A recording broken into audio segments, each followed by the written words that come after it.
Hello to everyone who's joining us today on the webinar. This discussion has been so popular that we asked Dave and Phil, our top two technology experts at Arctic IT, to present this material again, but to be here to answer any technology questions you have at the end of the webinar. We will be collecting questions in the chat window and have designated extra time at the end of the call to make sure you have guidance. With that, I'd like to turn over the presentation to our President, Dave Bailey, and Chief Information Officer, Philip Jackson. Hello, everyone. Thanks for joining us again. We're hopeful that today finds you in a better spot going forward as we work through this work from home event that's been placed upon all of us. It definitely has forced a lot of us to adapt and roll with change. So hopefully the positive outcome is that this is teaching us all different and creative ways to work and get along. So we'll dive right into some content. I'm happy to have Phil joining me today as well. We had nearly 100 folks on our session last week, which was great to see, but some people couldn't make it, so we offered to do another one. So if you're attending for a second time, you might even get some new content. If not, hopefully this is beneficial. We're going to talk about some best practices. We use a couple different applications at Arctic IT to collaborate with clients, customers, but we're going to talk about one specifically today that we think has, I think, probably the easiest and best and first use for someone that is not too familiar with working from home and collaborating with their teammates. So we'll talk about the app that we use most, how to use it, how it's integrated to other aspects of the business, and then where to find some additional training for that application as well. All right, so we'll dive right in and start talking about best practices. So a lot of us are working from home maybe for the first time. For us at Arctic IT, we're pretty much a distributed workforce. Almost all of us work from home with the exception of our Anchorage and Plano, Texas offices, where we have what we call brick and mortar traditional offices where our technical teams support our customers throughout the country. So when you get into that first workspace at home, if you're not used to being there, really important to have a clean workspace. Make sure you have plenty of area to work. Some people don't have a choice. They're at maybe a kitchen table, a dining room table, because there's more than just themselves. They have their kids home from school, their spouse is home working as well. And if they're lucky enough to have one office, that usually might be good for just that one person. But when everybody's home and trying to get work done, it becomes a little bit of a challenge. So make sure you have a clean workspace, ergonomics, make sure it's comfortable, it's accessible, all those key things to make sure you're going to be productive in that home workspace. Get dressed. The temptation is to stay in your pajamas and just work throughout the day. And I have to say that is very tempting once in a while, but just getting up, getting dressed for work helps you get your day started and helps you focus on the task. This might sound like a little bit of a thing, but believe it or not, it's a big deal. And then set work hours for yourself. One of the challenges in working from home, and this is really difficult for us because I'm out here in New York on East Coast time. Our office in Anchorage is out there on Alaska time, 4 hours. Sometimes we're finding ourselves, 9 o'clock at night here on the East Coast is 5 o'clock out there. Figure out work hours to accommodate, especially if you're national, not local. Figure out work hours that you can stagger to make sure you're touching base with each person. If you are more geographically centered, try to adhere to work hours. Get up, start your day in a normal time, finish your day at a normal time, and really try to stick to that. You'll find that it's also important to spend time with those other folks that are stuck home with you during this period and making sure you're spending time with them, checking in with them. All right, so prepare for the workplace challenges that you're going to have. There's going to be frequent disruptions. Every once in a while, one of the kids might have trouble with homework. They might have a Wi-Fi issue. You might have to go upstairs, at 3:30, 4 o'clock in the afternoon when school is pretty much done. And, several kids are all playing Xbox at the same time, and it's choking up your bandwidth if you don't have good bandwidth. Make sure your printer's working. Schedule breaks. It's difficult, but it's really important so that you can touch base with the rest of the family that's in the house. And give your kids a schedule, meals, homework. This is time to play on Wi-Fi. This is time to work on Wi-Fi. It's even more important that you do that and set those boundaries because so many people are in the house trying to accomplish things. And then also create some family time throughout the day. If you're used to working from home, but you're all by yourself for most of the day, that's different now. So make sure you create some logical touch points with the family so that, they're not creating those unplanned disruptions, if you will. Yeah, Dave, and we've worked remote for so long, we're used to, cats walking by or kids coming up. That's just going to be part of it. You're not going to have a perfect work environment right now. Yeah, and that's important too, right, Phil? That that people are flexible. So why don't you take us a little bit through some of the technical aspects of working from home? Yeah, let's talk about some of the things you need to think about as you start this work from home journey. The first thing is equipment, up-to-date laptop or desktop computer. And you may say, well, what do you mean up-to-date? We know that a lot of things that have been on the shelf are now being put into production. Laptops and things that weren't being used are now being handed out so people can work from home. But make sure all of those OS patches and app patches have been done. It's hypercritical. There are a lot of attacks happening right now because hackers know that organizations are vulnerable. So once you boot that thing up, the first thing you have to do is get everything patched. And there's patches coming out all the time. There's a new Microsoft patch I saw that's going to come out on Patch Tuesday for a vulnerability that isn't patched right now. So just make sure you get everything patched up. Mic and video camera. If you have a laptop, there's one built in. A lot of people like the built-in one. I have a separate webcam that sits on top of my monitor. I just like that better. So whatever works for you. But that we'll talk a little bit later at this, but that video connection is good. It helps create that personal connection that maybe you don't have since you're working from home. And a headset. Lots of people in our organization, I would say the majority of people in our organization use a headset, and that alleviates background noise. If all of you are in a shared environment and you have speakers blaring, it may be disturbing other people. So a headset is a good idea if you're in that kind of environment. Network. Strong network Wi-Fi connection. Just set yourself up so that you've got a good connection. A lot of companies have waived data caps. I know in Alaska though you have to apply for some of those and just say, hey, don't cap me this month. Or AT&T has waived all data caps. Just be aware of that because everybody's working from home. The networks are strained right now, so just be aware of that. Make sure you password protect your Wi-Fi. Have a good password on your Wi-Fi. A lot of people say, I just want to be neighborly and share it out. Well, a lot of your communications go unencrypted if you don't have that password on your Wi-Fi. Passwords on Wi-Fi is what encrypts a lot of your connections. Minimize contention.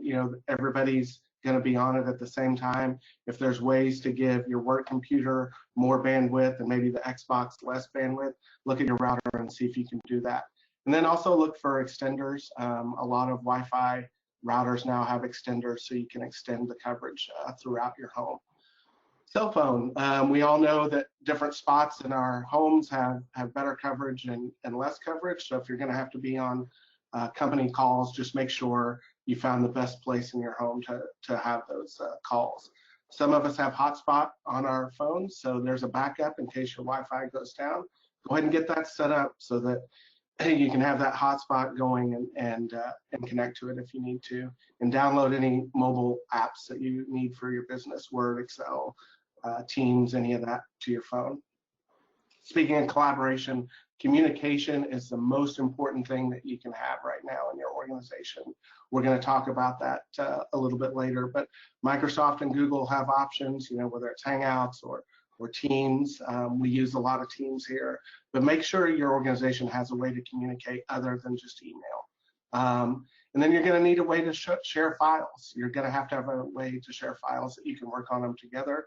Again, we like SharePoint and Teams, OneDrive, that Microsoft suite of products. The best place that you can store your files is in the cloud from a security standpoint. Microsoft Google, all of those have very strong security teams and think about things we don't. So Teams, SharePoint, Dropbox, Google Docs, all of those are good. We already talked about a good Wi-Fi password. Just make sure you have that. The best thing you can do for your organization from a security standpoint is enable multi-factor authentication. That's something you have and something you know. So it's usually your password and your mobile phone. You have to have both of those to authenticate.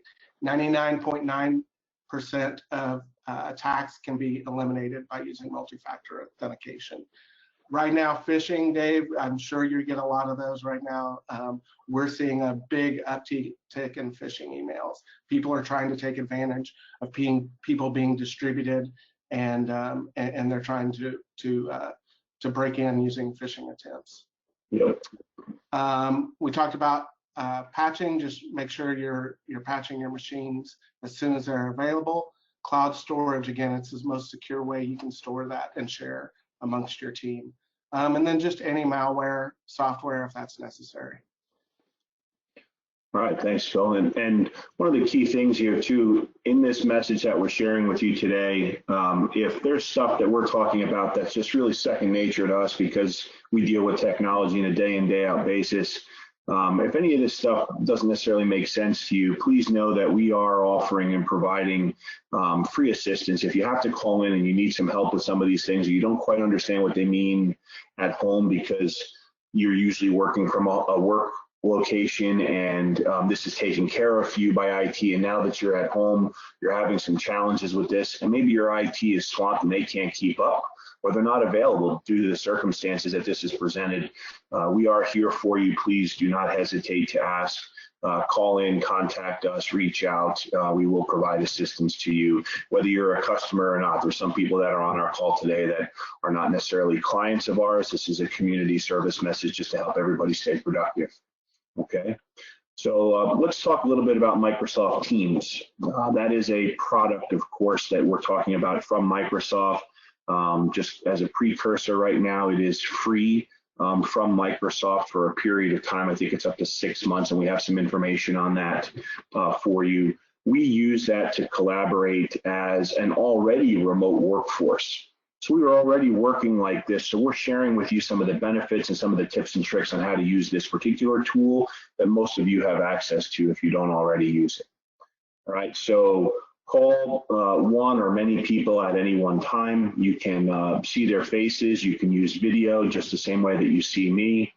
Inside the Teams application, you'll see that we have a control bar that shows up at the bottom. And I'm going to actually take you into some live software as well to walk you through some of this. But you'll see the video camera icon that turns on or off your video display if your camera is either built in or a separate one like Phil says he uses. Microphone, that's mute, unmute. One of the only challenges you'll have with Teams, I really believe, is talking while you're still muted because you forgot to unmute yourself. That's the button right there.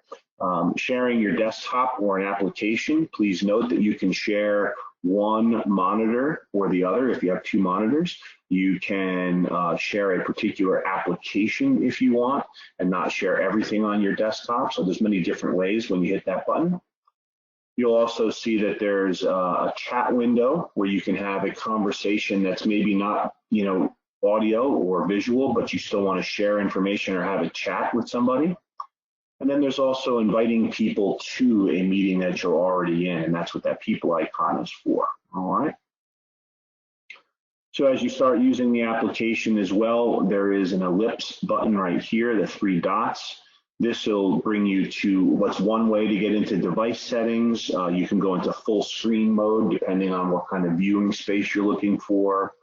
You can start your video with a blur. We're using GoToMeeting or GoToWebinar to meet with all of you today so that I can use Teams in part of a demo scenario. It's a little difficult to demo Teams when you're in Teams, if you will. But you can blur your background. So this whole area around where you see me right now would actually be blurred. You might end up having to work in a couple different spots throughout your house as we go through the next several weeks or months, depending on what this is going to take to resolve. And blurring the background might be best so that you don't have a bed full of dirty laundry behind you where you're working. So you can also record a meeting. So if you have some important content that you want to be able to share with somebody later, you can record that meeting and have it stored in the cloud so that you can share a link to somebody else in the organization that may want to take a look at it. Okay. All right, and then if you go up where your face or your logo is for your what they call your avatar, you can go ahead and set your status. You can go into settings again. Settings is where you're going to pick whether I want to use headphones, a separate camera, the one that's integrated into my laptop. You can also specify things like what happens when I get a phone call if you have voice enabled or a voice plan inside your system. Lots of different other ways that you can do that. And a couple other personalization settings that you might want inside the application. Your availability, busy, do not disturb, be right back, will also change automatically. So right now I'm presenting something on my screen. It'll go to do not disturb by default. That way messages and stuff aren't popping up while I'm in the middle of showing one of my screens, right? And if you are in an away status and someone's trying to chat with you or whatever, the system will automatically send a message in your email to let you know that you missed the chat. If you're online, you're not going to get an email about a chat. You're just going to get the alert on the desktop, okay? And we use that a lot, Dave, you know, in our organization to see if someone, when you're used to working in an office, you pop your head down and look and see if they're there. The way you do that virtually is you look at their status indicator, and it will automatically set you to away if you haven't moved your mouse and keyboard in a certain amount of time. So then I know they're not at their desk, or if they're red, they're busy. Yes, and there are some really creative IT folks out there over the years that have figured out a way to every once in a while find something to tap their mouse so it makes them look like they're sitting there, but they're not. None of us at Arctic IT have ever used anything like that, but I've heard about it. So you'll see there that you have Brooke and Mary on our marketing team, and then Cherie down the bottom corner. They were making some of these screenshots for our presentation. And good news about this is that everybody gets to see each other's face. You know, we mentioned that there is contention for bandwidth in the house if you're working from home. What I try to recommend to everybody is it might not be practical to have video in and video out throughout your whole session because you might have contention for that bandwidth. At least start your meeting with your camera on, have that personal connection, that face-to-face. Now more than ever, it really means a lot as people are isolated in their homes and they really can't go out and spend a lot of time socializing. That camera is a really essential tool. So even if you have to turn it on for a minute, say hello, get a glimpse of somebody, touch base, then turn it off, it's really valuable. Try to make it happen if you can. In the chat functionality, everything that you need to know is down at the bottom inside the messaging. This is similar to many chat applications, whether it's Facebook Messenger, Instagram, anything else. You have attachments, you have emojis, you can put in a GIF, you can put in a sticker, but you can also set appointments, create a meeting, you can create a video. These are all the different buttons at the bottom of the chat window. If you find somebody inside your contacts and you want to reach out to them, once you have them dialed up or you see them on the left-hand side, you can go ahead and hit them with a call or do a video call just by hitting one button. All right, so now I'm going to bring you into some live software. All right, so I am using Teams inside a browser. There is a Teams application that you can install on a computer. There is a Teams application that you can install on your mobile device, whether it's an iPhone, iPad, a Droid tablet. You can put the Teams app on those devices, and it will function the same exact way it does on a laptop. So if I'm in a Teams meeting on my phone, I can look at the content. People can see me on the camera if I'm sharing that. But of course, you either have to have good Wi-Fi for the phone or you have to have good cell phone coverage where you are. Same type of thing. If you don't have good cell phone coverage, drop the video. That way you have a better experience. So I have logged in through a Google Chrome browser. When I first come into Microsoft Office Home or portal.office.com, I see all the different applications that I have at my fingertips here: OneDrive, Word, Excel, PowerPoint. We were doing some work for one of our customers, the Rasmussen Foundation up in Anchorage. So you can see some of the last documents I was using to show them how to collaborate with teams remotely, as their workforce has all moved remotely as well. You'll also see that there is an admin center. This is where either your IT or someone like Arctic IT would come in and do some setup and help. You'll notice that there is an admin center for Teams, right? And if I go into that, you'll see that there are several things that do need to be set up if you want to have what's called governance around Teams. Right now, since people are just using it for the first time and just really need a quick way to collaborate, some of this stuff does not necessarily have to be addressed. If your IT folks don't have depth of knowledge here, we are providing right now free consulting services to help set up some of the bare minimums to make sure that this is secured properly, so that you're capturing that content. People aren't, opening things up to the wrong folks, that type of stuff. There is a little bit of setup here that would go a long way. Reach out to us if we can help you get that set up, because it's not done quite yet. Let us know. We're here to help. All right. So there's things like devices, locations, meetings, messaging policies. At Arctic IT, because we do work remote, we actually have voice or calling plans through Microsoft where I actually use Teams as my business phone. So if you want to call me, you would actually call me through Teams, and I would get the meeting or the phone call right through Teams, either as a chat or as a message, right? There's a couple things like analytics and reporting. Just wanted to let you know that there is an admin console for Teams that either your IT professional inside your company or someone like Arctic IT, your partner, would help you set up, okay? All right, now we'll talk about Teams, the application in and of itself. So as you can see, I come in, I see activity, chat, Teams, calendar, calls, and files. I divide Teams up into two pieces, really. There is the chat and meeting functionality that really replaces the connection that we don't have because we're not in the workplace and we're remote. So if I want to message somebody, I can look at my contacts, I can see my favorites, I can go through the different lists that I have, and I can reach out to them via chat. If I have activity that's gone on anywhere inside my meeting application, that's going to show up here, right? And if I have meeting appointments, everything that goes in my Outlook calendar will also show up inside my Teams calendar. So when I pull up that Teams calendar, it'll move all those appointments. And this is a demo environment. I don't have anything there because I don't have a mailbox. It's just a demo environment. And then if I want to make calls, if I had a calling plan, right, it would allow me to go ahead, put in that person's name or use a phone to dial up. Just the same way I would dial a regular phone if I had it in my hand. If I had a calling plan inside Teams, that's where I do that. So there's the communication aspect: meeting, chat, phone, activity, that part of Teams. And then there's what we call the document manager, the enterprise content management component of Teams. The same way, if you've ever used SharePoint inside your organization or something to that effect, where you set up a particular site or a collection of information that's specific to a department, a project, a customer, or a team of people working on a collective or collaborative goal. That's how Teams got its name.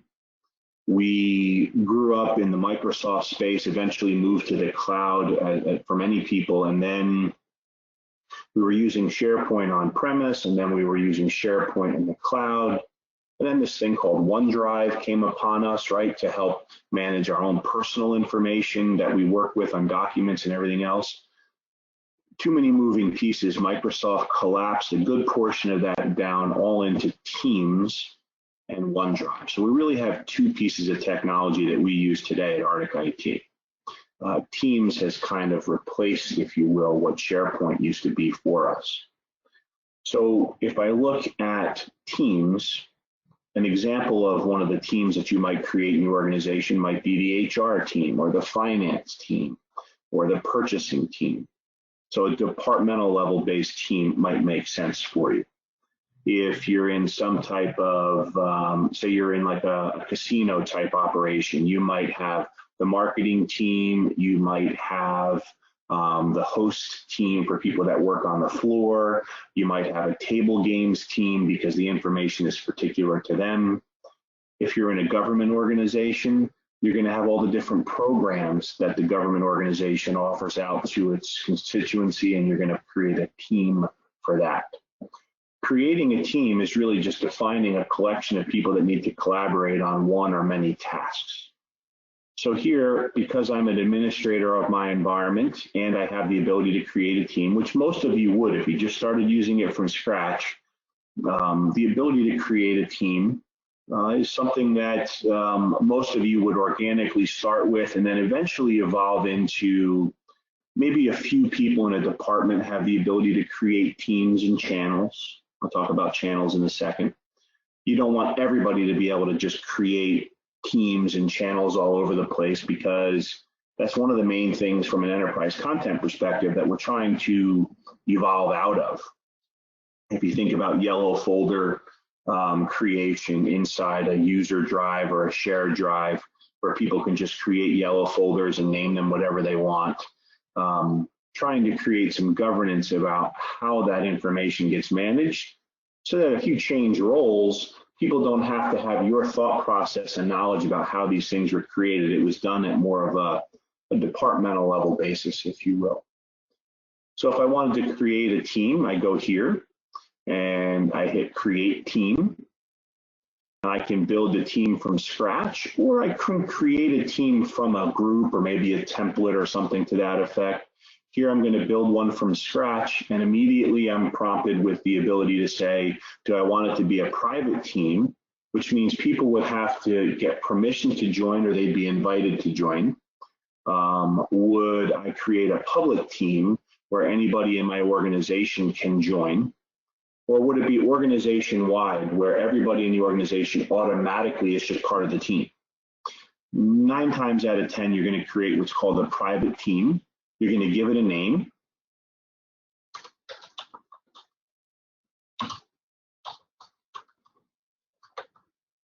And right now, because we have different folks in our organization, most people do as far as response and planning and really just working our organizations through the challenge that we have.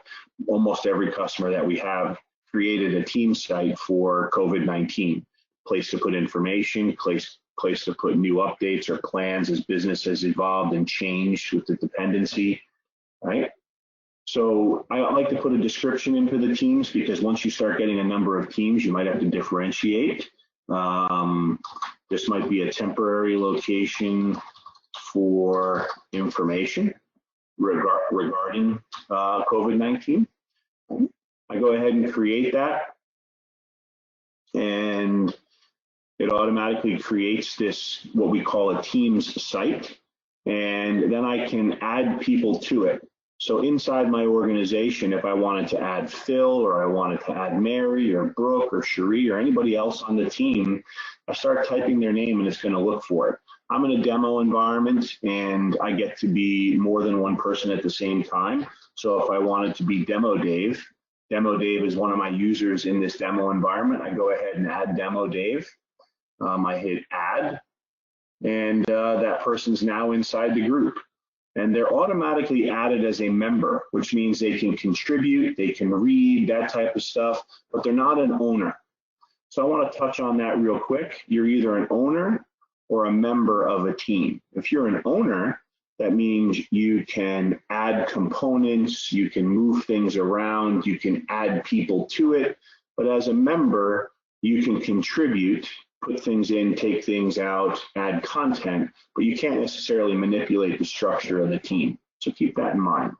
So by default, you're going to add users as members of the team. I go ahead and close, and now I have my COVID-19, and then you'll see here that there is a general channel. So once you get a team, for example, we talked about, the finance team.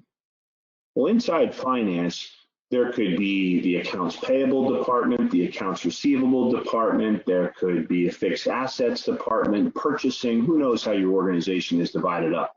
Those would be examples of channels inside the finance and accounting team, okay?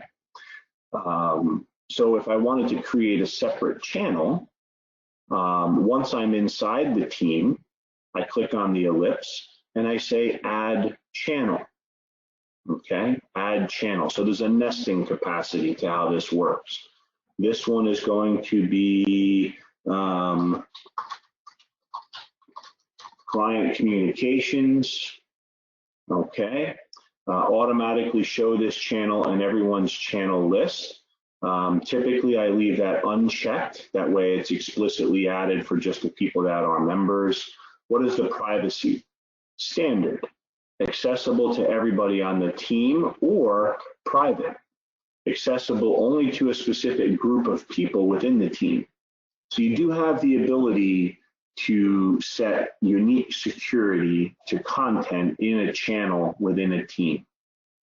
Usually if you're coming up with business reasons to do that, many times we find that it warrants the creation of a separate team, right? So if you have questions about doing that as you go through it, you can ask your IT professional or the person who's in charge of your department about, hey, should this be in the team, the channel? Should it be a separate team? Have the discussion. That's actually part of governance in IT on how we establish security parameters, right? So I'm going to leave that everybody in the team. I'm going to hit add. Now I have a new channel, client communications. Now I might have a second channel that's going to be employee communications, because they're going to be different. Messaging inside the organization, for example, over this weekend into Monday, we had to formally close our Anchorage office and our Texas office and have everybody move out of those locations and work from home, right? So we had to have communications internal to the employees that worked in those locations. But at the same time, we have clients in those geographies that we also had to communicate. Two different communications, two different channels, because that's how I want to divide up the info, right? And I'll show you what makes up the inside of a team. So you'll see here that we have posts, and I can say, welcome to the new team.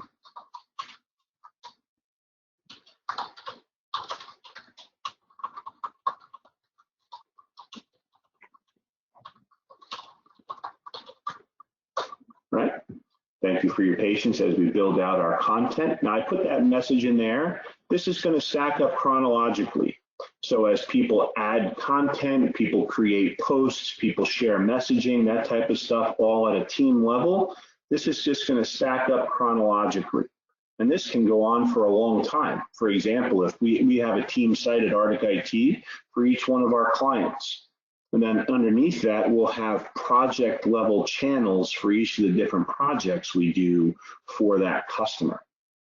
Different people in our consulting team will work for different customers. That's how we organize some of our team's content as a suggestion, right? And then we have files.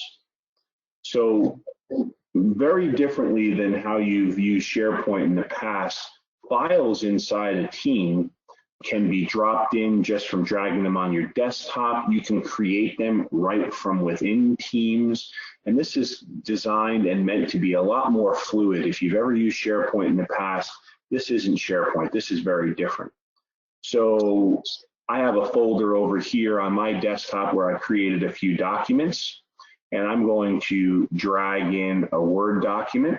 All I do is drag it right off my desktop, and you'll see right here it says uploading. It dropped in, and it tells me right when it was created. I have an Excel document here that I can drop in here. Right, and then I also have a PDF document, which is basically a quick reference sheet on Teams, on how to use Teams, right? So I drag those documents in there, PDF, Excel, Word. I can also create new Office documents right from inside Teams. The difference is that if I do it from inside the Teams web application, I'm actually going to be using the web versions of those pieces of software. So that's something to keep in mind.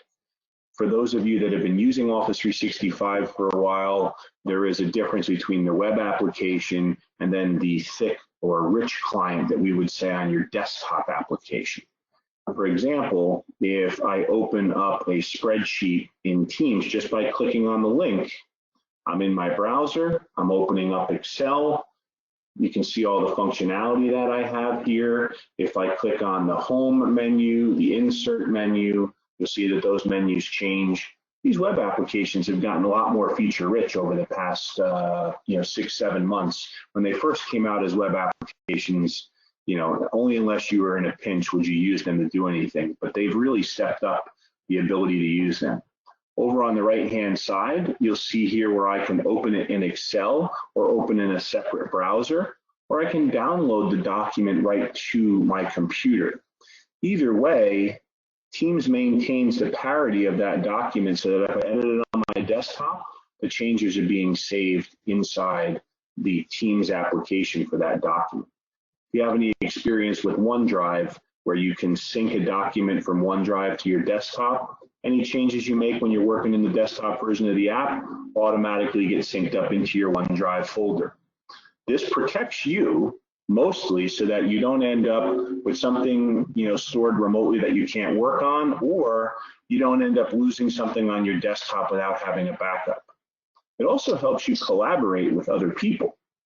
So if you guys are working on, for example, a Word document, and you want to be able to work on a document at the same time as other folks, and I got to admit, the first time you do this, it's a little freaky because you can be in a Word document and literally be editing in the same area that someone else is, and you're seeing their changes update at the same time. If you're not a big fan of working that way, and it's kind of a little strange, I respect that. I get that, because every once in a while, it's like, you know what, I just need to be in here by myself. You also have the ability inside that document, if you want, when you're back in that list, and this is a SharePoint functionality. It's called check-in, check-out, revision control, right? I can go over here, I can come down, and I can check out the document. Now, believe it or not, when Teams was first launched and we started using it, that feature wasn't there. And that brings us to a point, and Phil can attest to this too, there are updates made to Teams on a weekly basis that the R&D that Microsoft's pumped into the application is astounding. It is just amazing amount of our research and development that they've put into it to make it more conducive. Yeah, they're about to introduce background noise suppression, specifically around this stuff. So AI, so if you've got background noise, it's going to suppress that automatically. Raise hand functions are coming out every single day. Yeah, and we're expecting those here in the next few weeks. I saw that. So, and then there's a couple other things. For example, if I'm inside an application, I have chat inside an app. Versus the old Office chat, which is now being deprecated because they moved it into Teams. I just saw that update as well. So pretty neat. You also can view the document inside the Teams browser. So I'm using, again, the browser-based app, but I'm inside this Teams app, and I can immediately start, going through the application, showing the different steps in the document. And I didn't have to open it on my desktop. This allowed me just to open it right inside the web application. So Teams is not only a communication tool, it's also a collaboration on content. And at the same time, IT is able to protect that content from a security perspective and also make sure that you don't delete stuff and get rid of stuff accidentally. So there is also the ability to view this content in SharePoint. So believe it or not, when you create a team and a channel, that is similar to creating a SharePoint site and a sub-site inside of SharePoint. Automatically, when you create a team, there is a SharePoint site created.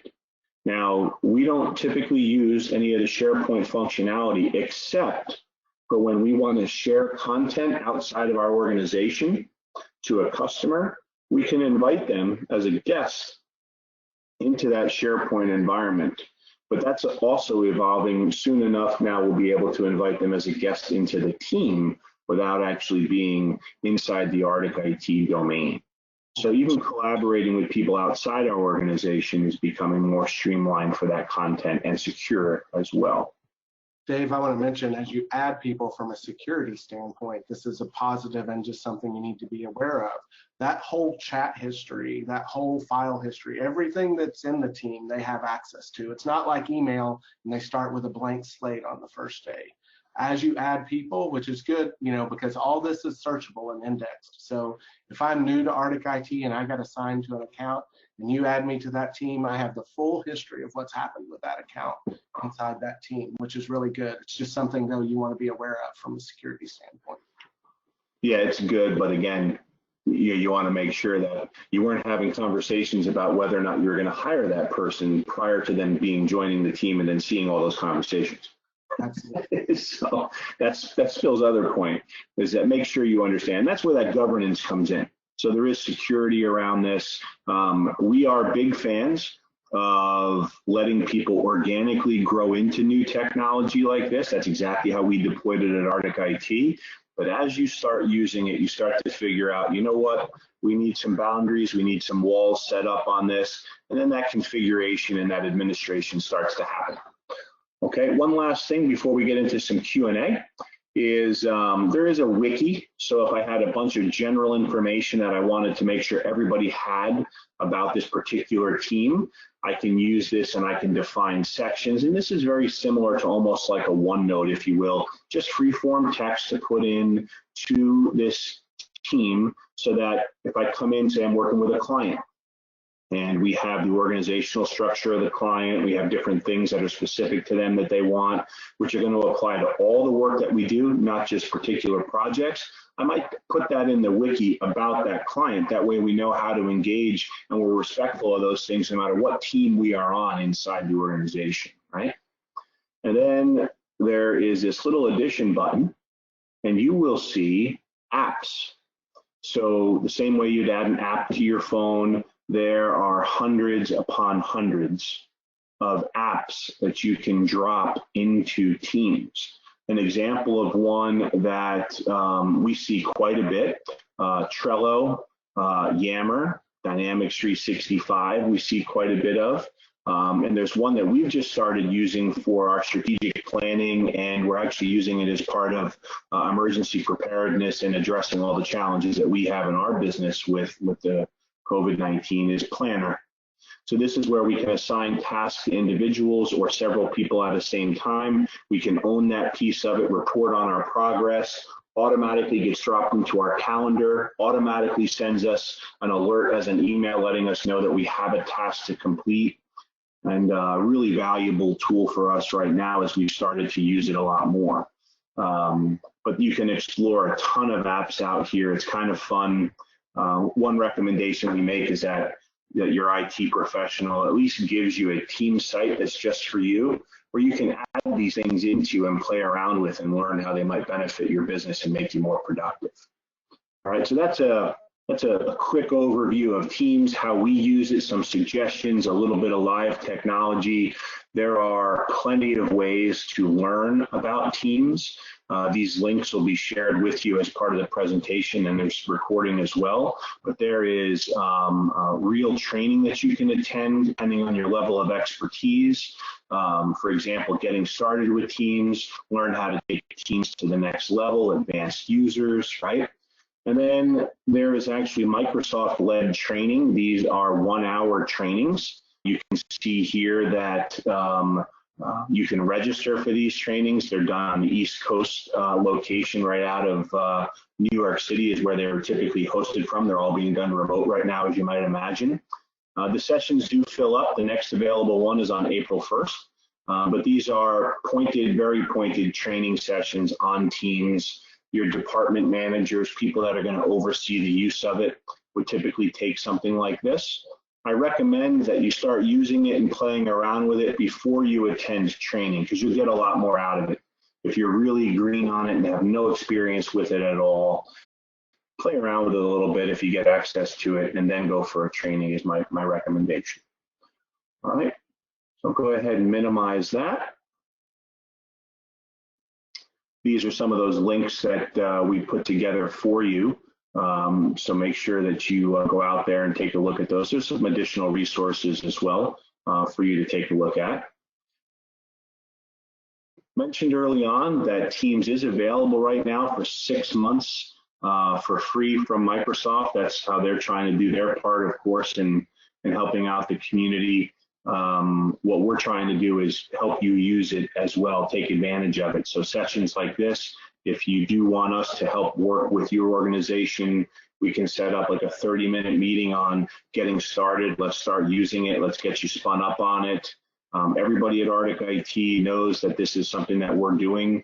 Contact us. We'll get something on the schedule for you, help you out. Again, it's free of charge just to get everybody productive and working where they can be. And then, by the way, as far as getting in touch with us, remote workstations, Teams, Office 365, anything you need help with. If you are an existing client of ours, reach out to the person you normally contact and we'll get you in queue. Arctic Care customers that are already managed services clients of us, they already have a ticketing system, so they end up coming in as a priority, but we'll make sure that we get help for you. If you're not a client or you're not one of our managed services customers right now, go ahead and send a message to Connect at Arctic IT and we'll make sure we get you set up. I think the point of that picture was hang in there. I think that was the point. Hang in there. And I get asked once in a while, that's actually me a number of years ago, hanging in there. We do have a phishing awareness training. We are getting a lot of traffic on phishing, so if there's something that you want to learn a little bit more about, you can watch this video. Then we'll entertain some questions. Phil and I are here to answer some questions. Anybody on the phone right now have any questions that we can answer for you? Thanks, Dave. Actually, we had a couple questions come in. The first one was, if you drag an Excel document into Teams, can anybody make changes to it? For example, we have a few things on our public drive of our server. If we update on Teams, will it automatically update the document on the server? It depends on whether the document on the server is actually synced with the Teams document, right? I would recommend specifically that you only have it in one location if you're truly going to collaborate on it. In other words, shouldn't be in 2 places unless there's a business reason to do that. Main reason is because if it's not being synced or for some reason it doesn't sync, you've lost the value of one version of the truth. So either you have it on Teams or you don't. It could also be a better candidate for a OneDrive share versus a Team share, which are similar but a little bit different. So my best recommendation is to only have it on Teams. Yeah, by default, once you put a file out there, everyone does have access to edit it. You can apply granular security to files, but by default, if Dave puts a file out there, that means that it's available for everyone to edit. So if I had access to this team, I could go in and edit this sheet for demo. Now, again, Dave could apply granular security to that, but by default, that's the behavior. Yep. Okay, great. We have Adam. I'm going to unmute you, Adam. He has his hand raised. Great, thank you. This is Adam Gibbons with the Latosh organization out of Anchorage, New York. I'm curious, I've heard other organizations using Slack, and obviously there's going to be great synergy between Teams and the rest of our Microsoft software that we're using daily. But I didn't know if you'd had much experience with Slack and if you had an opinion about Slack versus Teams. Is one have something that the other is missing, or are they pretty comparable in terms of what they do? Thank you. Yeah, great question, Adam. So believe it or not, Teams has been around for about 2 years now, a little bit more than that collectively. When it first hit the street was when, as an IT professional, we were using Skype for Business. And granted, we drank a little too much Microsoft Kool-Aid, right? We get accused of that, and we own that. It's on purpose, by the way. But we always look to the other competitors that are in that space to see what advantages and what really the life cycle of those advantages are. Specifically around Slack, at the time Teams came out for communication, video, chat, that type of stuff, Slack was definitely where it was at. That's also when its stock was climbing, it was getting more valuable. People were really starting to adopt it. About 14, 15 months ago, you saw that just go like this. And this is the reason, and this is the big differentiation for your question, is that as far as document management, enterprise content management, that overarching integrated suite to the desktop workspace of the user, or what they call the information worker, the modern workplace, those are all Microsoft marketing tools, right? Terms. Slack really lost its purview. Now, if you're just straight out, student or somebody like that that doesn't have all this other functionality built in or a requirement for that, Slack's a great, thin, easy to use, inexpensive tool. But as soon as you get into wanting to manage your content and your documents and collaborating on that workspace, Slack immediately loses its value. It just doesn't have that strength. That's great. Thank you, Dave. I appreciate that. Yeah, Slack has said they are not a remote workforce tool. That's not what it's built for. So, I mean, while they have the video and stuff, it's not remote forward like Teams is. One of the other ones that we use quite a bit too is Zoom. You go outside of the United States, Zoom is huge. I mean, it took over in a matter of a year and a half. It feels like 2 years. Zoom pretty much took over everything. Same type of thing though. As soon as you want to get into collaboration around content, enterprise content, and that chat environment around the team and team collaboration, Zoom drops off. But for video meetings, if that's all you need, Zoom's great. I mean, look at this. We're talking to you on GoToMeeting right now because it gives us different webinar capabilities than we can get out of Teams. So please know that when it comes to collaboration and remote workforce and securing all the content we need while we're working from home, we wouldn't recommend anything else beyond Teams. But if you just need to have a meeting and you don't need any of that other stuff, Slack, Zoom, GoToMeeting, WebEx, all of those things are going to fill that need. And you need to do whatever you can to get that face-to-face and that collaboration. You want to bundle it all together, this is a good option. Very helpful. Thank you. All right, so we do have a question from Mary, who works here with us at Arctic IT.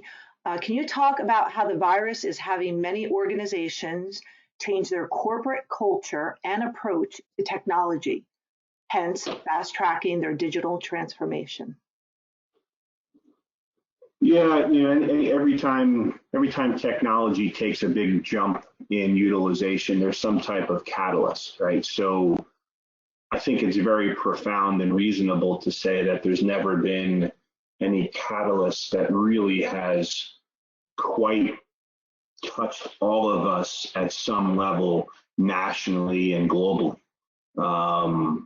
So I think many organizations were forced to immediately realize if they weren't in the cloud and they had all their infrastructure on the ground, the overhead and complexity of that remote workforce with virtual private network access and all that stuff, and the additional layers of security and administration that requires, very difficult and by the way, next week, you guys aren't going to be able to work from your office. You're going to have to work from home, right? So the speed in which we've had to react, if you weren't proactive in having cloud assets, up until now, digital transformation is something that is going to happen pretty quick for you. But I don't necessarily look at it as a negative thing. Industry-wise, many different industries were ready to do this, but places that are getting really hard hit, like restaurant and hospitality and that type of stuff, many of them had their business applications in the cloud. The problem is it doesn't really matter to them because their business is kind of not there right now, very challenging. For people in the public sector, if they're able to stay productive because they provide critical services to the city or just operationally need to have access to their content, being in the cloud is a very huge value to them. Where we find industries that have been lagging in cloud adoption, whether it was because of security or perceived risk or legislation about things like sovereignty in the cloud. We do a lot of work with tribes throughout the United States that have legitimate concerns about sovereignty and how their data is moved around from on-premise to the cloud and what it means to them. This is a big deal because the security of that information now, although it doesn't go away, it changes the conversation because there's this context that everybody has in the top of mind. So when we look at how this is going to change business going forward, telling somebody why the cloud is valuable has been a very big component of our business over the past several years to help people understand, not just because it's what we specialize in, but why it was beneficial to their business, why it was more secure. Now that question's probably going to be a little bit on the back burner. It's how do we move up there quicker, better, faster, and take advantage of it sooner based upon the lesson we were all just taught, right? So what other questions do you have? No other questions. All right, well, I'll leave a few closing comments. Thank you for spending some time with us today. It's really, really important, I think, out of all of the technology we'd like this to be about. Yeah, we think it's a big deal. We're tech people. But most important thing that I think everybody's learning, and I hope that it's the biggest outcome out of all of this, is be neighborly. This is touching people in ways that I don't think anybody really considered. I myself have gone through peaks and valleys of not believing the impact that we were really seeing and this was having, both economically and at a business level, but then seeing the real outcomes of what it's caused, regardless of opinion. Nobody called and asked me for my opinion, by the way, but just to see how people are reacting to it. Being at home with your whole family for 2 weeks, despite the fact that it probably has some reasonable challenges associated with it because everybody's in close proximity trying to be productive and positive, I ask that all of you find some way to make it a beneficial thing. I mean, for me, I travel a lot with business. It's been really great to just be home, have a normal dinner time with everybody, be able to interact with everybody in the morning before they start school because I'm actually here. So I hope you find some positive silver lining in all of this. And my hope for all of you is that you come out of this a little bit more neighborly than you were when you went into it. And if we gave you some technology to help that, just so that you can have face-to-face and we can help you even further and take advantage of some of that, then we'd be rewarded in our own right as well as a company. So if you have any questions or anything that you think we can help you with in our expertise or in our capability, don't hesitate to ask. And with that, I'll say goodbye. Thank you.